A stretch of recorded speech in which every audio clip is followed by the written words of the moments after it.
Добар ден, почитувани. Го следите магазинот за родителство 0+ месеци. Секоја година низ светот се случуваат трагедии кога деца остануваат сами во возило. Температурата во затворен автомобил во лето се зголемува со неверојатна брзина, а бебињата и малите деца се особено ранливи, зошто дури и неколку минути може да бидат фатални. Зошто е тоа така и како да спречиме вакви несреќи? Разговараме со примариус доктор Лилјана Којич, педијатар. Разговорот следува веднаш под блокот реклами. Се гледаме набрзо во студиото со гостинката.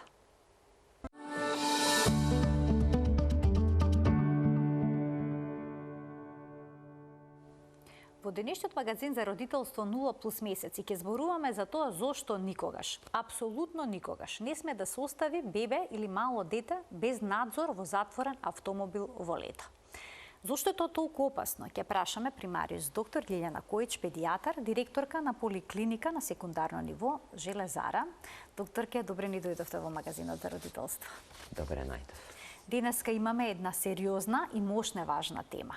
Певе на самиот старт да ни појасните зошто е толку опасно мало бебе или пак дете да биде оставено во затворен автомобил без надзор, дури само на неколку минути.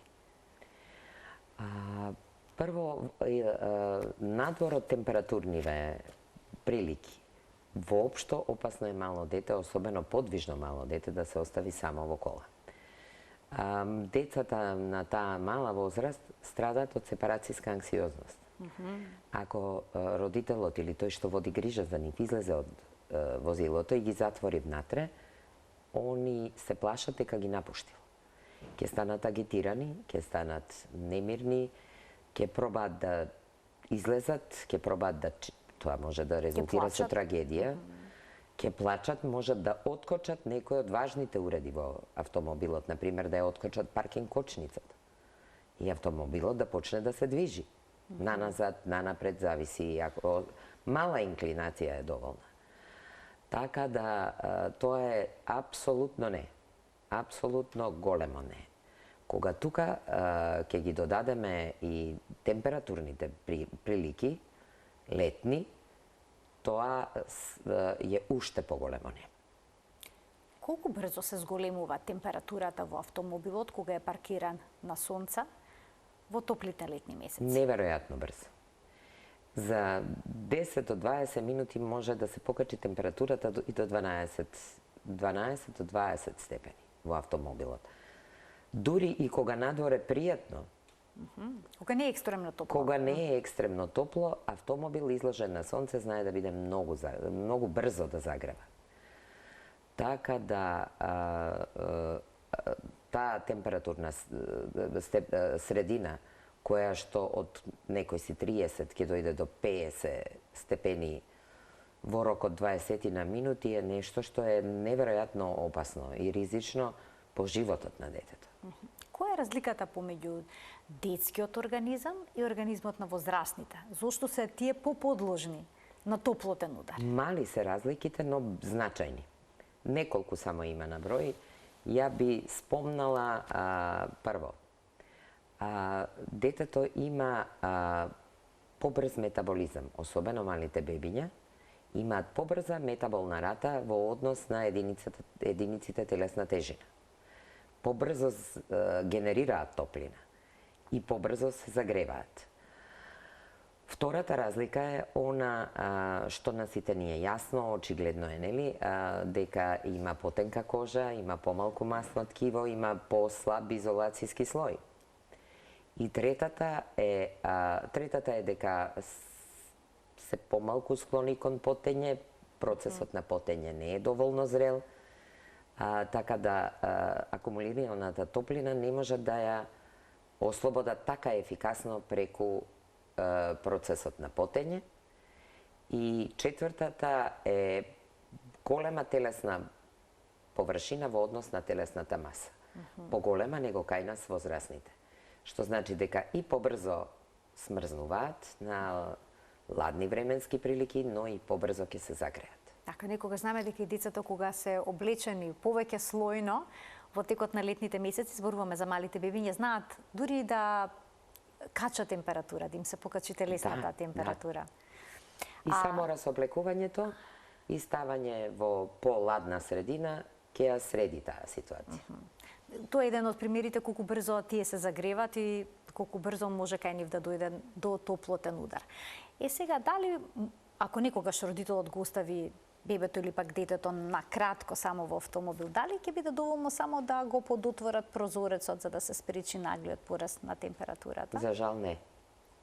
За жал не, и малку отворените прозори не се доволна заштита од сериозните последици кои може да настанат, па и фаталните. Малку отворен прозор нема да дозволи средината во автомобилот да се излади доволно брзо, за да не настанат лоши последици. Тука би додала и уште нешто. Дали, доколку го ставите со запален клима уред, е некаква заштита? Не е. Зошто? Затоа што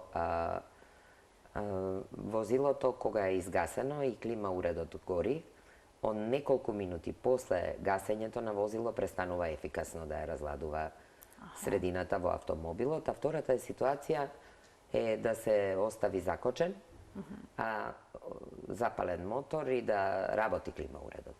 Тука постои ризикот едноставно прекинување на работата на клима уредот. И покрај тоа што е запален автомобилот. Така да тие ситуации се нешто со кое што ја не би се коцкала, да кажам. Значи да не се остави дури ниту на минута, две? Ниту на минута. Подобре да се земе со себе.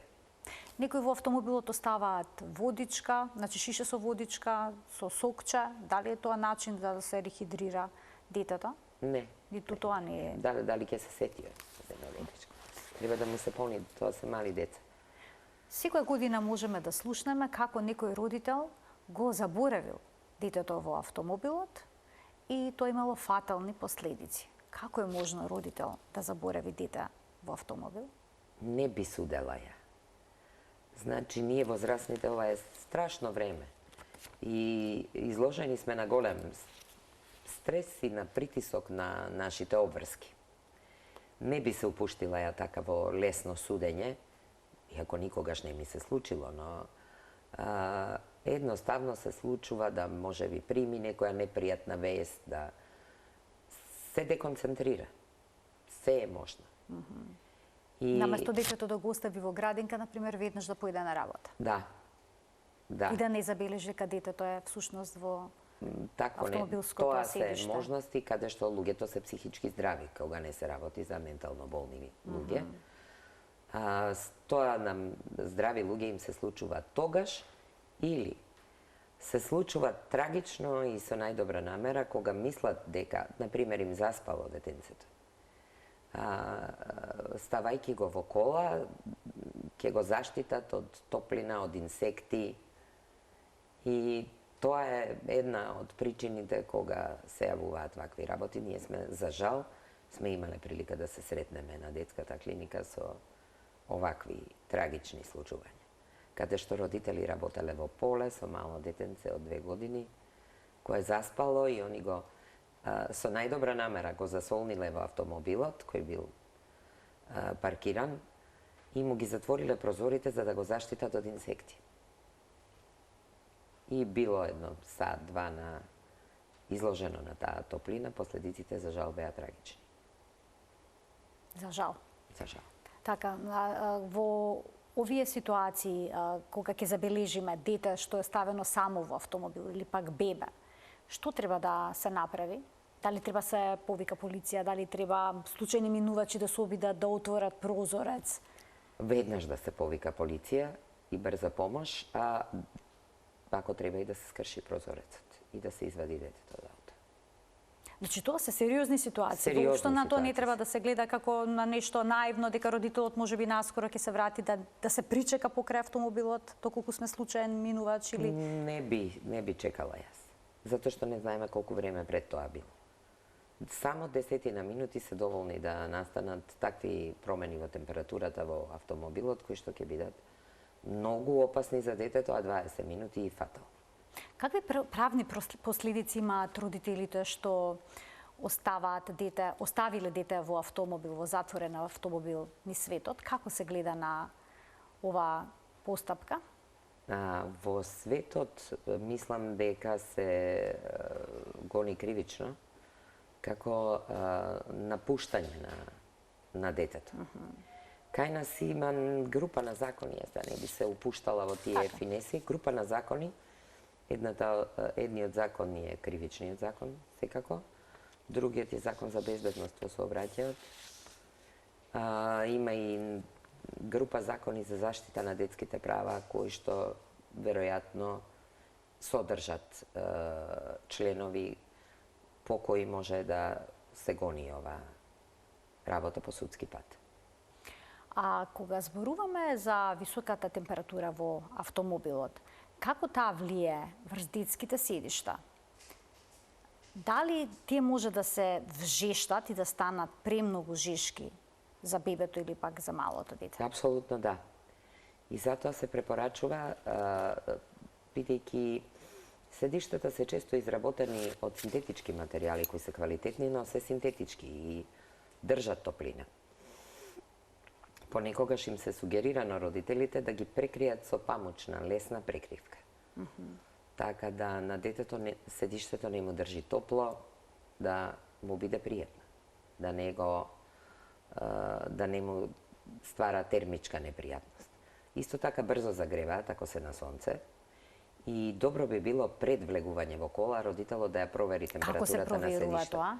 Со рака. Само со рака, тоа е доволно? Доволно. Некогаш се навистина жешки, како рингла. Некогаш се навистина жешки и тогаш е подобро да го пушти клима уредот, да ја отвори колата, да се излади, да се очека негде на страна, во сенка, па потоа да влезе со детето во кола. Така, значи никогаш веднаш да не се седне во детето во седиштето, најнапред да се направи проверка, бидејќи тоа може да представува ризик. Така, многу ненамерни грешки се прават, кои што може со најдобра намера, така. А како треба да биде облечено? Правилно да се облече детето кога се температурите високи, кога се влегува во автомобил?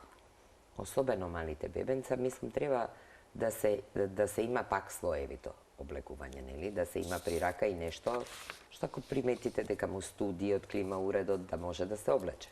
Меѓутоа, препорачливо е да се тоа исклучиво природни материјали, не синтетички, да е тоа памук и ленот малку боцка, па знае да биде непријатен на бебињата, да е тоа памук кој е многу тенок, да не е оној пике памук или оно тешко памучно трико со густо ткаење, него најтенкото можно, памучно трико или има две лесни памучни ткаенини, едната се вика калико, тоа е она тенка памучна ткаенина, тенок памучен пуплин или памучен муслин.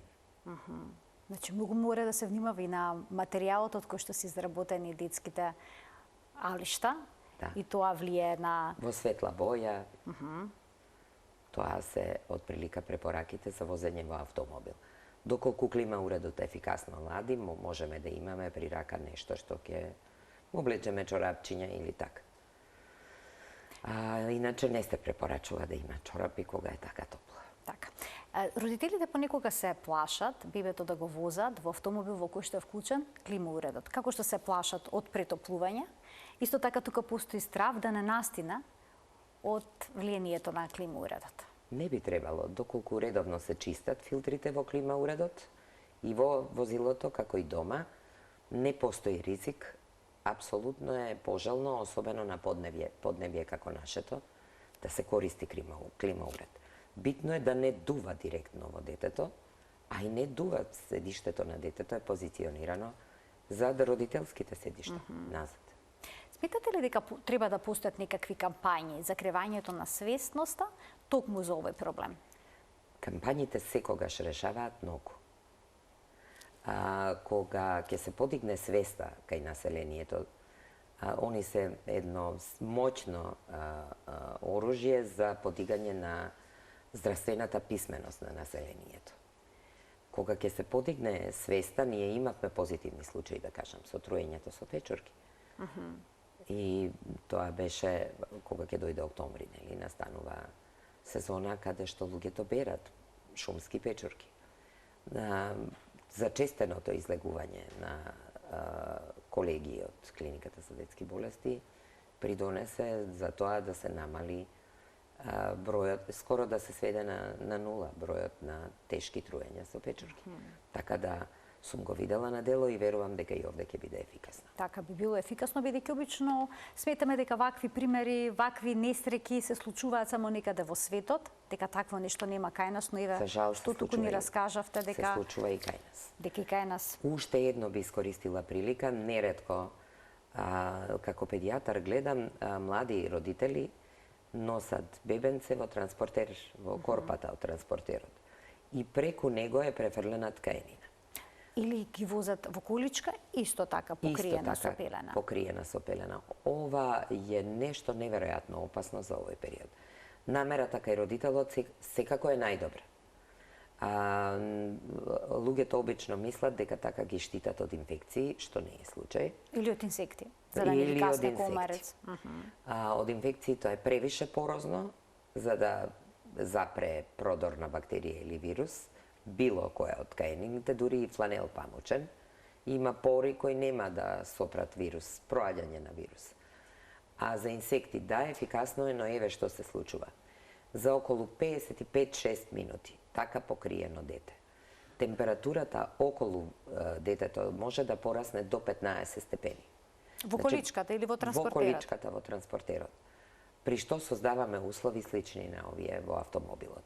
Значи, мора бебето во транспортерот да се остави да има свеж провев. Доколку движат низ некоја средина во која има ризик од инфекција, да кажеме болнички чекални, амбулантски чекални, го направат тоа брзо или да чекаат на својот ред негдека надвор, па кога ќе еден од родителите да е внатре, а другиот со бебето надвор, кога ќе дојде редот, едноставно да поминат низ чекалната без никакви такви прекривки и заштитни средства, а за заштита од инсекти постојат репеленти, некои од нив можат да се применат дури и кај многу мали дечиња. Значи прегревање може да се случи дури и на овој начин.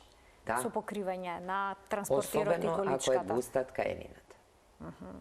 И тука настанува една каскада од физиолошки промени, која што настанува и брзо. Настанува релативно брзо, во рок од неколку десетици минути може да настанат фатални Кои се знаците, симптомите дека детето е прегреано и дека е на пат да доживее топлотен удар? Кожата му е сува, може да биде и мокра на поретко, но кожата му е сува, оно е бледо.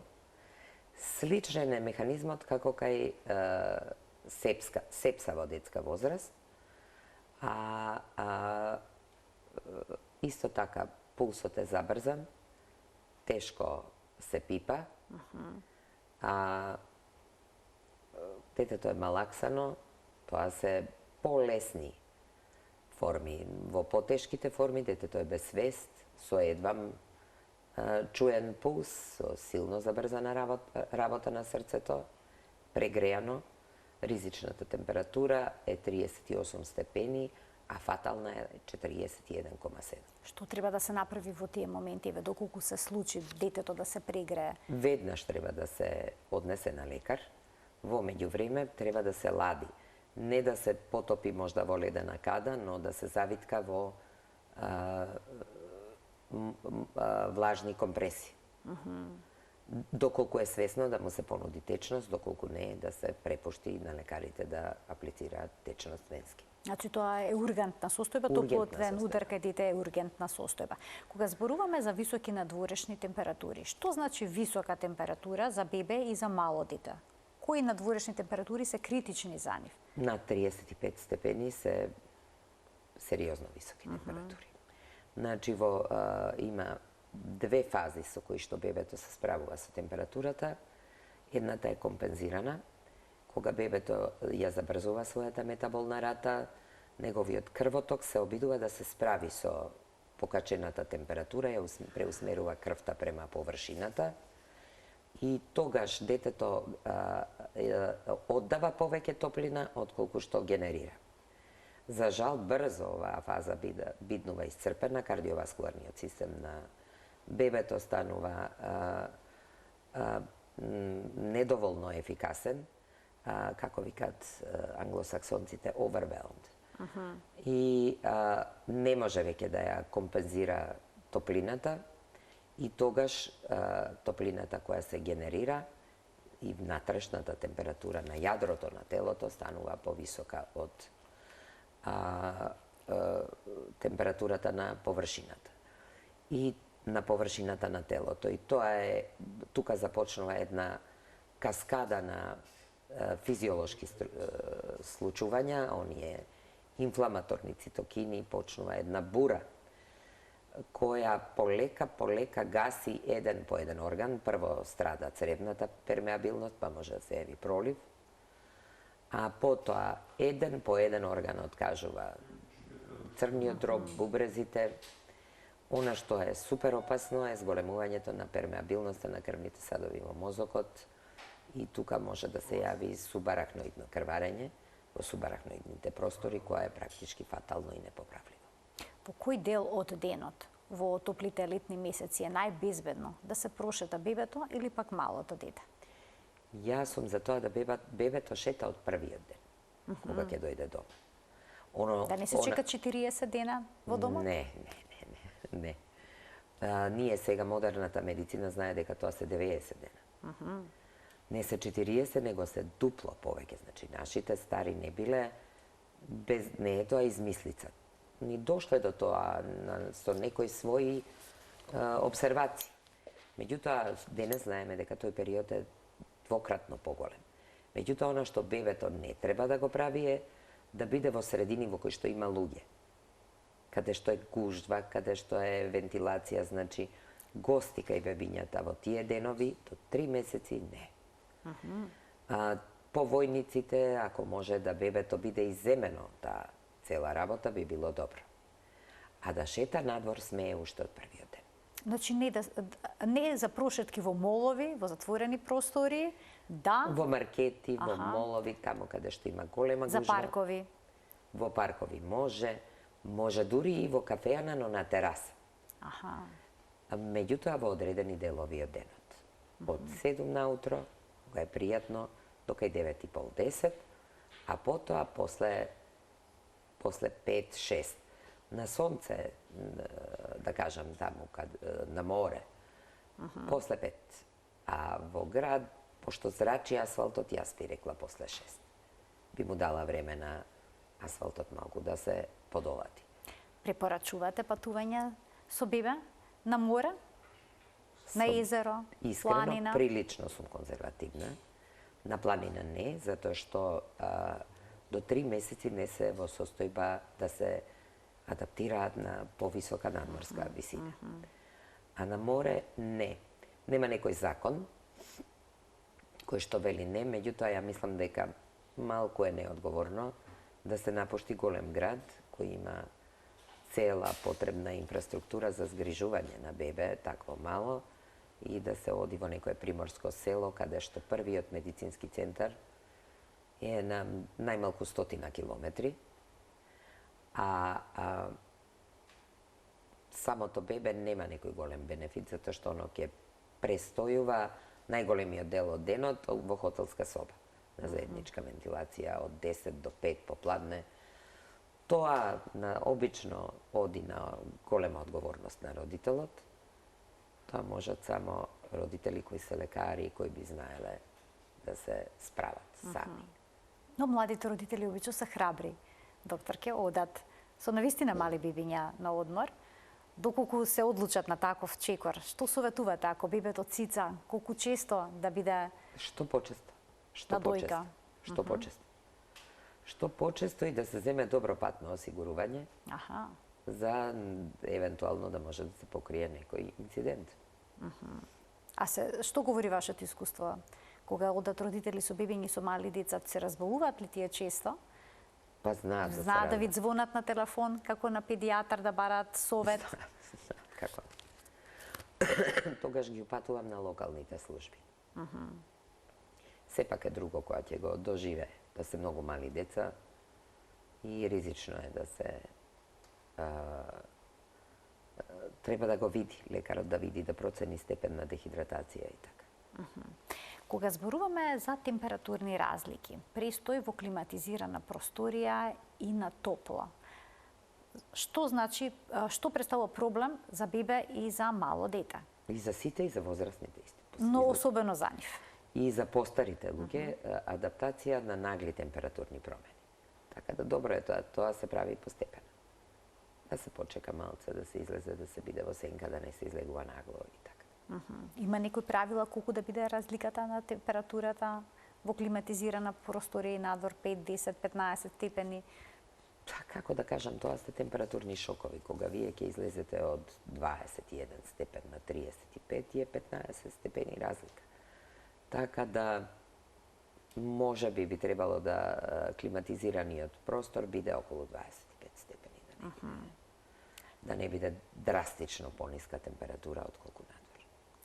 Во продолжение на денешната емисија, родителите, па и бабите и дедовците ќе може да постават прашања на нашата страница на Facebook. Значи, доколку имате некаква дилема поврзана со темата на која што говориме, можете да поставите прашање кое што потоа докторката која што е со мене во студиото, доктор Илијана Којич, педијатар, ќе даде појаснување и одговор за она што представува ваша дилема. Секако и ние имаме бројни дилеми кои што се поврзани со летните високи температури, престојат во затворен простор, престојат на отворен простор и како што веќе ги разјаснивме оние најчести дилеми поврзани со автомобилот, односно возилата и патувањата. Ние продолжуваме понатаму, докторке. Многу често родителите што имаат летни бебиња имаат дилема како да ги разладат. Пелените понекогаш знаат да им создадат и пеленски исип. Потоа се вуват вруќаници по кожата. Што се препорачува во тие моменти? Ништо, само да се расоблече бебето, да се истушира, да се исуши убаво и вруќаниците ќе се повлечат. По некој пат, ако има пеленски исип, тука треба да се внимава многу често да се менуваат пелените. И друго, да се остави малку да биде и без пелена. Да се лежи, да се луфтира малку. Да многу е непријатна. Пелената е генерално една непријатна работа. Има најлон, има слој еден дебел од компримирана вата, така да таа е непријатна. Доколку овие пелени за еднократна употреба создаваат проблем, советувате ли да се примени тетрапелена во период кога има силен пеленски исип? Да. Или барем тетрапелената да се постави врз пелената, за да пелената за еднократна употреба, за под пелена. Да, врска, да му биде пријатен контактот. Контактот да биде директно со тетрапелената, така? Да.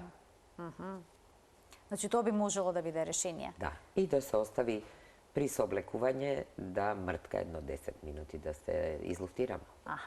А кога ќе забележите, родителите ќе забележат дека бебето има некаков исип по кожата, како да знаат дали се работи за обични вруќаници или пак се работи за некаков друг исип, кој што може би е проблематичен? За жал, секој исип мора да биде виден од лекар.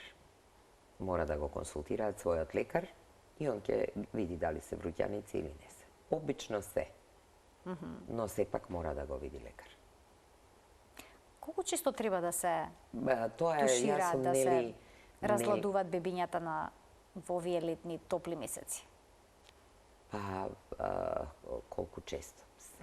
Самото бебе ќе покаже. Самото бебе ќе покаже, но кај новороденчињата ние пазиме да не ги бањаме пречесто, за да не го нарушиме интегритетот на кожниот микробиом. Меѓутоа, ако е претопло, може да се истушира за да му биде попријатно. Споменавте не пречесто да не се наруши цревниот микробиом. Кожниот микробиом. Порано се советуваше секојдневно капење на бебето. Дали тоа значи дека има разлика во препораките некогаш и денес? Има. Сегашните препораки се после раѓање на бебето да се издржи што подолго, да не се бања. Така. Заради развој на здрав кожен микробиом, кој што подоцна ќе биде солидна заштита од атописки дерматит. Бањањето, за да не ја изложуваме кожата на сушење, се препорачува 2 до максимум 3 пати неделно. При што мора да се води сериозна хигиена на Пеленската регија. Да се одмива, Да се тој дел одмива со вода, под чешма, под чешма. а влажни марамчиња?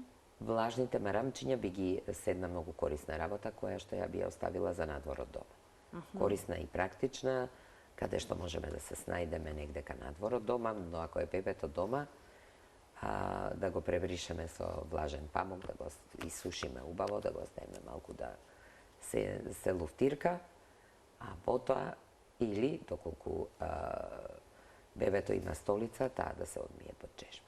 А како да се одмиваат, односно се одржува хигиената на кожните превои, особено ке вратчето, бидејќи бебињата блјуцкаат, понекогаш мирисат на кисело, па да се јави тука црвенило во овој дел? Пребрише.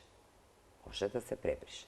Поголемите бебиња може да се тушираат. Само со водичка, не мора да се става ништо, или некаква маслена купка. Значи, понекогаш е доволно само со водичка. Само со водичка, за да се освежи. Како дел од освежување. А оние што се превоите кои што понекогаш над да се воспалат, треба ли да се негуваат на посебен начин? Не посебно, тие само треба да се чистат редовно, тоа е под вратчето и сегде кај што има кожни набори, посебно ако бебето ни е побуцкасто. Тука знае да се јави. Доколку не е силно воспалението, тогаш само обична бариерна крема ќе помогне. А ако се приметува дека се шири, тогаш би требало да го види педијатар за да ги даде соодветните лекарства кои брзо ќе решат работа. Каква треба да биде хидратацијата во овој период од годината кај бебињата и кај малите деца? Малите деца треба често да се нудат со вода, знаат да се заиграат и да заборават. А кај бебињата, независно дали се на доење или на формула, потребите од вода ги задоволува мајчиното млеко во прв ред, а потоа и формулите модерни се конципирани така да ја содржат доволната количина на вода за да не мора да му се понудува екстра вода. Значи, оно убедување дека кога е топло треба да се даде барем чајча, кај бебе кој што е доено или пак е на млечна формула, Нема аргумент. Нема аргумент за. А кај веќе кај поголемите да се нуди, бидејќи тие речиси никогаш не бараат вода. Да, тие треба да се нудат со вода. Некој пат ќе побараат, меѓутоа има кога не бараат и треба да се нудат. И често, посебно да кажем ако се патува летно време на прилike 2 сати, треба да им се прават паузи и обавезно да им се понуди вода.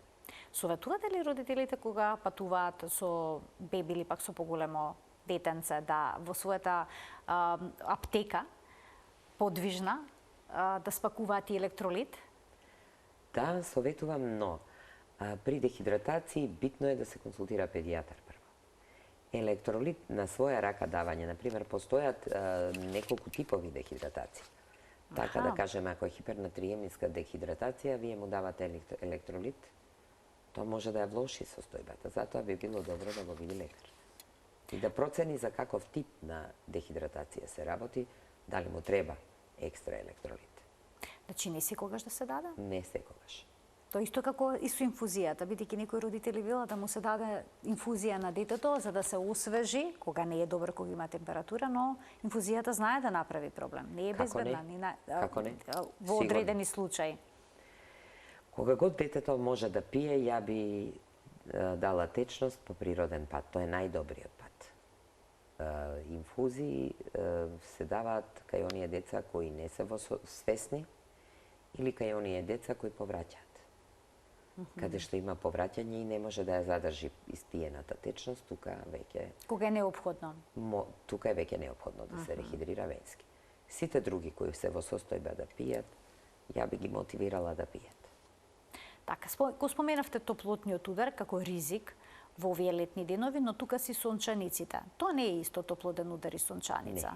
Која е разликата? Топлотниот удар е многу посериозна кондиција. Сончаницата е една поблага болест, настанува после изложеност на сонце. Исто така може да доведе до покачена телесна температура, затоа е битно да веднаш се тргне детето од сонце, да биде во сенка и да биде во домашни услови, во разладена, да се хидрира добро и она сама по себе ќе помине. Сама по себе ќе помине. Тоа нема дете на кое не му се случило, мислам. Сме се заиграле на сонце и се десило вечерта да видиме со температурата. Јас се сеќавам на мојата сончаница. Како изгледаше? Не беше Што ми ја пријатно. паметите? Не беше пријатно, на море ми се деси. Наспроти, да кажам, предупредувањата на моите родители дека го претерувам, не ќев да се тргнам, не бев послушна, не. И потоа утре паузирав со бањање, што за мене беше, имав 8 или 9 години бања. Трагично беше. Они на плажа, ја во соба, ќе гледам од прозор, се додека не се стабилизирав, не ме пуштија повторно да. Еве, пред самиот крај на денешната емисија еден совет за родителите кои што ќе патуваат или се веќе на одмор со своите деца, за плажа, за престој, како да се избегнат несаканите последици. За престој на плажа, прекрасно и пријатно и бенефитите од морската вода ќе се почувствуваат рано наутро. Така да престој на плажа од 7 до 10 е нешто што е благотворно за бебето. Бебињата до 6 месеци, за жал, не можеме да им аплицираме препарати со SPF, така да би било добро да не се изложени на директно сонце. После 5 исто така, кога водата е топла и сонцето е подагол, кога и UV индексот ќе се намали. За бебињата кои се постари од 6 месеци, постојат два типа на SPF препарати, едните се хемиски, едните се физички, а би предпочитала да биде физички. Тоа се цинк оксид и титаниум диоксид. Меѓу тие два ја би го избрала титаниум диоксидот. Тоа се оние средства кои што ставаат трага на кожата, обично бела. И добро е да оставаат, затоа што гледате точно каде сте промашиле. Точно се гледа кое место не сте го намачкале, треба да се реаплицираат на секој 2 часа. Би сакала да предупредам. Се абсорбираат или не? Или остануваат на површината? Не, они остануваат на површина, но се одмиваат кога оди бебето во вода или кога се поти. Така да треба да се реаплицираат. Не е доволно еднаш на ден да се намачка, не трае тоа цел ден. Од прилике количината која што би требала е една мала лажица кафена полна за дете, за возрастен, супена лажица. Тие би требало да се со јачина минимум 30, а пожелно е 50 за УВА, и за УВБ има и некои препарати кои имаат нумерација и на УВБ факторот. Ако детето не е топичар, не трпи такви работи, постојат костумчиња со SPF 50 и има капа на главата, обавезно погледате оваа косичка. Она е релативно ретка, темето се гледа, значи мора да го заштитиме со капа, а кај малите деца обично забораваме на еден дел, они како играат, знаат да се наведнат, капчето супер стои на глава, вратот е изложен. Така да идеална е онаа легионерска капа, која има заштита и за вратот. Сунцобраните на плажите, кои се од платно, морам нова да го напоменам, имаат само SPF 10. Така да би било добро да е некаде во некоја или солидна сенка од зграда, или додека е на плажа, или да е под сунцобран кој е од трски, од дрва, од такви непробојни материјали. Значи најдобро да се најде некоја плажа која што има природни и длабоки сенки, со дрва. Да. Од околу, тоа би било најдобриот избор за летување со мало дете. И да му се нуди вода често. И да се внимава во кој дел од денот се патува. Значи, и тоа е исто така многу важно. Автомобилот повторно да се навратиме може да биде климатизиран. Апсолутно може. И никако бебето да не биде, или пак малото дете да не биде оставено во автомобил само, без надзор. Јас ви благодарам многу за вашето гостување во денешниот магазин за родителство 0+ месеци. Ви благодарам и вам на поканата. И ви честитам што го добивте првото внуче. Да, тоа ми е најсреќниот момент во овој период. Ќе биде убаво за вас во престојниот период. Јас ви благодарам уште еднаш за гостувањето, што токму сега дојдовте кога, ако не се лажам, по емисијата ќе треба да го земате бебето од болница. Така е планот. Ако така решат лекарите, така е планот. Доктор Којуч, се гледаме повторно во студиото на Телма. Се надевам наскоро. Почитувани, ви благодарам што и денеска бевте со нас и што не следевте со внимание. Ви посакувам пријатен ден.